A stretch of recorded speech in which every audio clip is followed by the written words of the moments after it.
He stared at the ceiling as the fan spun slowly, slicing the silence of the room. The electricity might be cut tomorrow, but tonight he still had light. The refrigerator hummed with more emptiness than food. Bills lay stacked on the counter like quiet threats. It wasn't always like this. He remembered days when the salary came on time, when he bought coffee without checking the balance.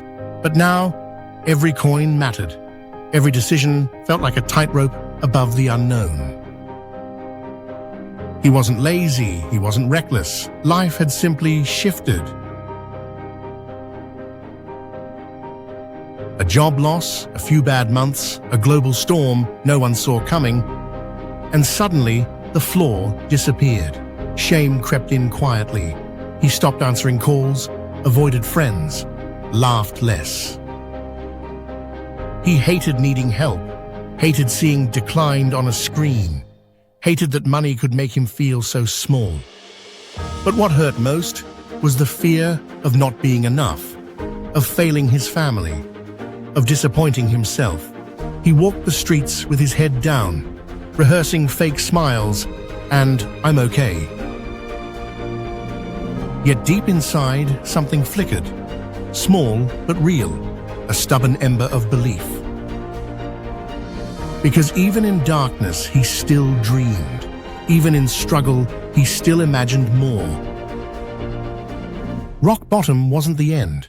It was a place to rest, to reflect, to rebuild. And maybe to rise.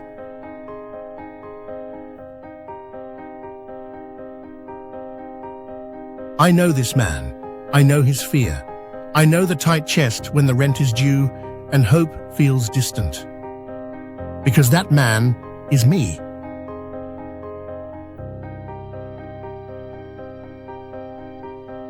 I've cried in the shower just to muffle the sound. I've skipped meals so others could eat. I've stared at the mirror and asked, is this who I've become? But I've also whispered to myself, this is not where I'll stay.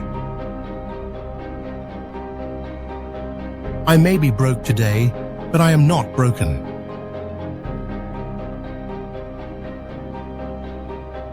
I may be in debt, but I am not defeated.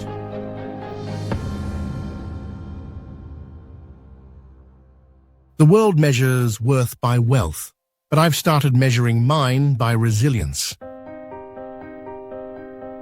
Every time I get up, I prove I'm more than my bank balance. Every time I choose hope over despair, I write a new chapter. I've stopped hiding. I've started learning, started reading, reaching, rising. I sold what I didn't need, cancelled what I could, and kept my pride in my pocket. I applied to jobs with trembling fingers, heard no 100 times, but I kept knocking. Because somewhere, someone will say yes, and when they do, I'll be ready. I've failed before, I've fallen hard, but each fall taught me something. That survival is strength. That humility is power. That shame has no place in healing. I'm not waiting for luck. I'm working on skill, on discipline, on faith. Some nights are still cold, some meals are still small, but my vision has never been bigger. I see the version of me that doesn't quit, the one who climbs, crawls, or cries, but never gives up.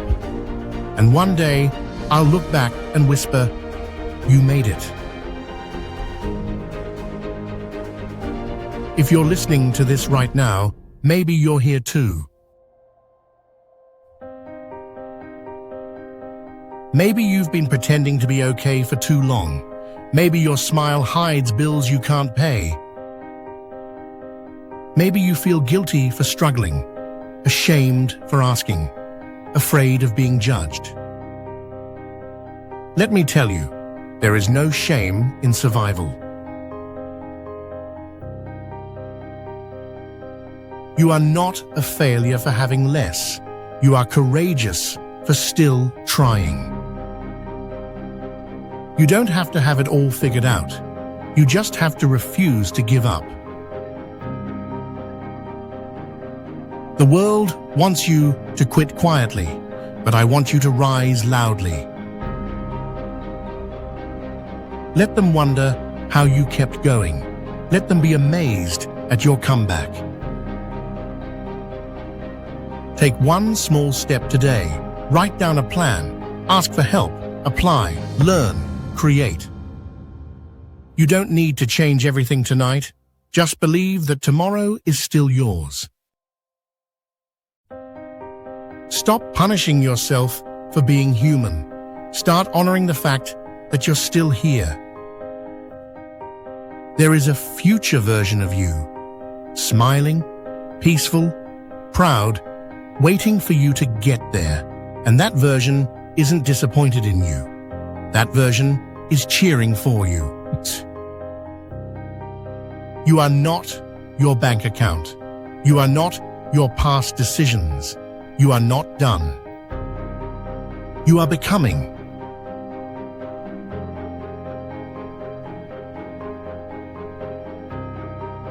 Becoming stronger, wiser, calmer, bolder.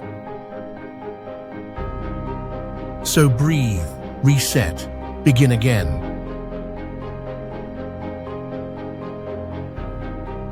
Cry if you need to, then clean your face and face the world. This storm is not forever. This season is not your identity. You are allowed to start small. You are allowed to try again. You are allowed to take up space, even when money is tight. You matter. Your effort matters. Your fight matters. And if no one else says it today, I believe in you.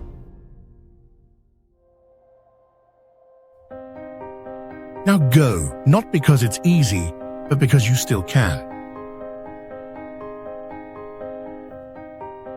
You're going through financial hardship, but you will overcome. And someday, you'll be the voice that helps someone else believe they can too.